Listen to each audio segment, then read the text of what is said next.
Hey guys, what's going on? Welcome back to Cryptid Tuesday! Yeah! Woo! Alright, today guys I have a treat for you. For the new year I wanted to do something a little bit special, but not really special, but kinda special! It is the Rake. Alright, our Cryptid Tuesday today is the Rake. What is the Rake?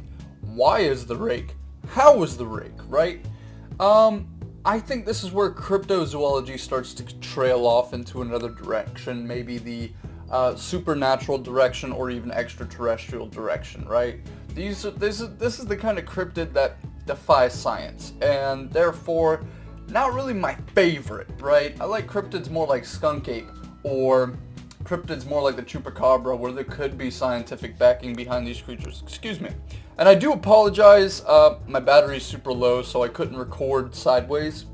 I still wanted to get some content out, and this is the only time I had to do it. So, again, let's go back to what I was just saying a second ago about how the Rake is one of those cryptids that goes off-road. It just goes into a different direction entirely that doesn't make a whole lot of sense, but is fun to explore and talk about anyway, right?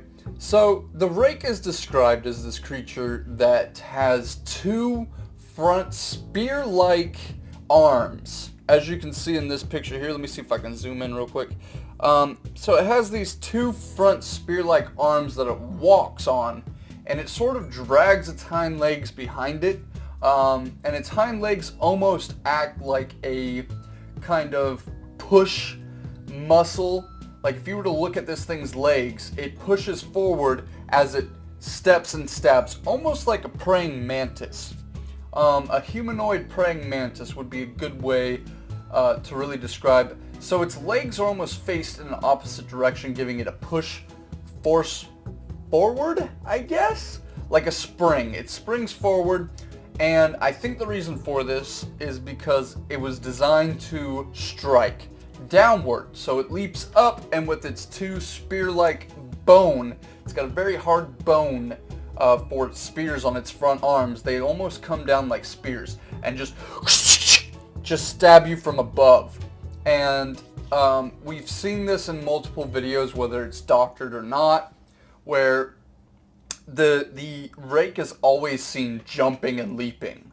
And I think that's pretty accurate to what the creature does and would naturally do. You know, if we were to give this creature a little bit of a zoology type of look and more biological look, sorry, I did not pronounce that well, it would really hunt like that, right? If it was given these two front arms that were acting as fangs to come in a downward motion to penetrate the prey, it would be accurate.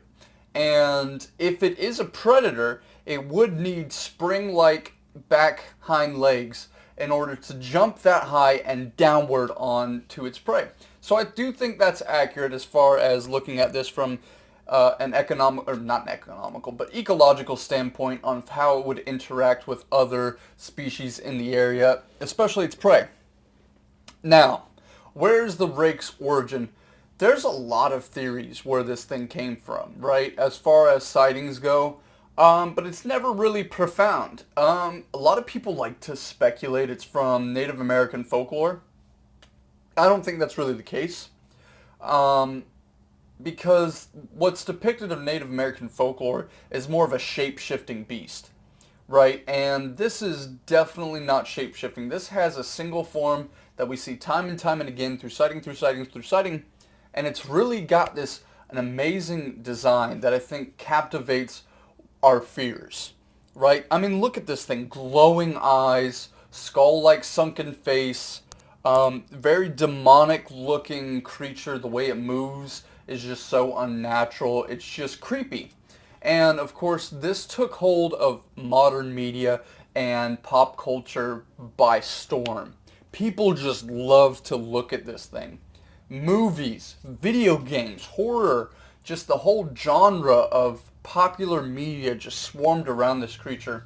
And I think it's because it's got such a bizarre but believable appearance. So that would be more like the you know, more natural type of approach when looking at the rake. Now let's talk about and get into the nitty gritty about what it could really be. Well, for one, it does not exist, in my opinion. I don't think a creature like this could exist in today's world, and I think the reason it can't exist is because this photograph is very much doctored, right? So, not doctored, but faked. So when we're looking at this image here in particular, this is possibly the most common image. Looks like this is a trail cam, right? And if we're looking at the lighting all around, why is its hind leg more illuminated than its other hind leg? So what I mean by that is when you take a look at this image, you can see its inner, I guess if you're looking at it, left thigh, right? And it starts to get dark, which is appropriate, but then you get back towards the foot. And where the camera angle is in conjunction with this tree and leaves, that doesn't make a whole lot of sense, right? Because when you center the image, we're assuming that this tree right here, straight down the middle, is the flash point. If this was the flash point here, it would be very much darker around that center there. And even towards the right side, it'd be extremely dark. And actually, you can see how dark it gets once you get past this tree here. I mean, look at that. You can't even tell the imagery after that. So, again, people will say, well, that's how close it is. No, this is faked. I'm not sure how they faked it, but it is totally fake. Again, the flash point would be somewhere around this area, which is the center of the trail cam. It would not flash that bright. And that's just my personal opinion anyway. I don't think it was real. Now, can it be? Absolutely. I don't know everything in the world. I don't know a damn thing about the world. So it definitely could be real. I just don't think so. Extraterrestrial is certainly one of those Hail Mary possibilities because you can't definitively disprove extraterrestrials. You can't prove it, you can't disprove it, therefore it can be. So the Rake is one of those that a lot of people will always go to the fucking extraterrestrial route. And I don't think that's cool, right? I like to believe in the supernatural because that's always cool. That always fascinates me, how humanity has the power to create these stories through supernatural abilities and explain away by gods and magic. What if this creature's a demon, right? It's always a possibility, even in Christianity and larger religions, demons do exist on our plane. It's possible this could be a demon come to life to reap the souls of children. And that's another thing about the Rake. Any sighting you see, it always has something to do with children. And I'm not sure the reason for that. I have heard different tales of the Rake haunting dreams, right? So you're in bed, you're going to sleep, you're excited for tomorrow, you're going to first day at school, you're a freshman in high school, or maybe even younger, you're in elementary school, middle school, whatever, but you're young. You go to bed, you think you're going to wake up tomorrow, prep and pandy, next thing you know, your legs are in an insane amount of pain. Insane amount of pain. Your eyes shoot open and you are face to face with this skull-like son of a bitch right here. And I mean just creepy. Look at that. Sitting bedside. Wink, wink, hint, hint, booty time, baby. This is the kind of stuff that keeps me up at night. Thinking about this thing just stabbing me in the leg. But, again, that's where this originates from. It was originally a demon caused, not caused, but it was a demon meant to cause you nightmares. It was meant to punish. And it was told as a children's folklore story to keep them from misbehaving. The Rake's gonna come see you if you don't do your homework. And I can't say that's where it originates from. That might have been how it turned out. You never really know what the origin is when cryptids or really anything from pop culture explodes as big as this has. You know what I mean? Because you could always say the origin is even video games, and nobody's going to be like, well, no, it's not. So I think this creature is interesting to say the least. I really don't want to delve too much into these false cryptids because that's not what cryptozoology is about, and it really dampens the name cryptozoology and the science behind cryptozoology, right?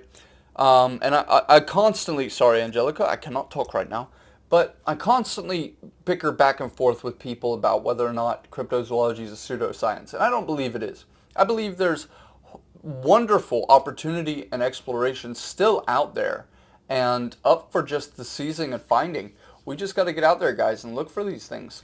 Anyway, I went off tangent. Horrible tangent. Just scrap that. If I had any editing skills, that would be cut out. Let's get back to the topic, the rake, right? Is it extraterrestrial? That is my, I don't like to think that, but that is the biggest possibility if it is to exist. And it does match up with a lot of different alien aspects, especially because it is so unnaturally looking. It just looks unnatural. The way we've seen it move in videos is unnatural. And again, this thing is just strange. It looks like something out of Alien Isolation, you know what I mean? So really, let me scroll over a little bit. So we see it here, hunched back. This, I want to say it looks almost like it's in the position of a dog. And this doesn't even match the description of the rake as I depict it. So this is more of what I see as the rake. Sorry, that was back to the Loch Ness Monster video. But again, this is the kind of imagery that would be more plausible. The way this creature's biological really sort of back and arms, really its anatomy looks correct as far as what I'm seeing, right? Anytime you have a predator type of animal, it'll always have either it'll always have a hunched back when you look at the spine. It'll go in an upward motion. And that is because it is crouching downward to get more power so it can get lower than its prey, right? Anytime you have a fighting sport or if you have a one-on-one, in football, for instance, we used to do this drill called Oklahomas. Oklahomas is where you are face to face with this guy and your job is to flatten him best you can. Just absolutely go Hulk Hogan on this dude. And the way you do it, the best way I found to do it, because I've always been a smaller guy. I'm not anymore, but I was when I was in high school. My dad taught me this. You get down lower than the guy in front of you so you get better leverage when you attack. And that's how I always won in Oklahomas, right? I would get down low and all of a sudden all that force that I was holding from being in that lower position exploded and gave me leverage to come upward and strike. So predators will always have this sort of hunched up back so they can creep. It's for speed as well because it puts that pressure on the front legs so it can move backwards as well as the hind legs coming forward. So that makes sense here. On the back, now the arms you can't really see, so I can't make an argument for the arms, but again, it looks like, if you look closely, it looks like the knee does come in between the arms there, and that leads exactly to what I was saying. You know, the hind legs give off power to come forward, and the front legs come backwards in order to make this kind of running, leaping motion. Watch a cheetah in slow motion, you'll get what I'm saying. Now its eyes. This is where I kind of... I just falter when I look at its eyes. I wish I could see the color of its eyes and really just so much I want to see about this creature to see, you know, to kind of pick apart. Most nocturnal animals that are more on the prey side, not the predator side, the prey side will actually have larger eyes. And the reason for this is to kind of pick up as little light as possible in the darkest of areas, right? Sort of giving them a night vision-esque kind of eyes. When I look at this thing, its eyes are huge, but it's got different anatomy that leads to it being more of a predator, right? It's got aspects that leads to a predator, and then it's got the eyes of a prey, which would make it more of an evolutionary type of animal, which does make sense when we're talking about a cryptid. So I really like, if somebody did design it, I really like that they did that, you know, kind of making it to where a predator would adapt and even take on some of the features of a prey in order to make it a better predator, right? That is the whole concept of adaptation. Maybe not evolution. I don't believe in real evolution. I believe in adaptation. Now, this whole Rake situation has been blown up by pop culture, the media. So it is grouped in there for me with Bigfoot and the Loch Ness, where it is so big it can't possibly be true.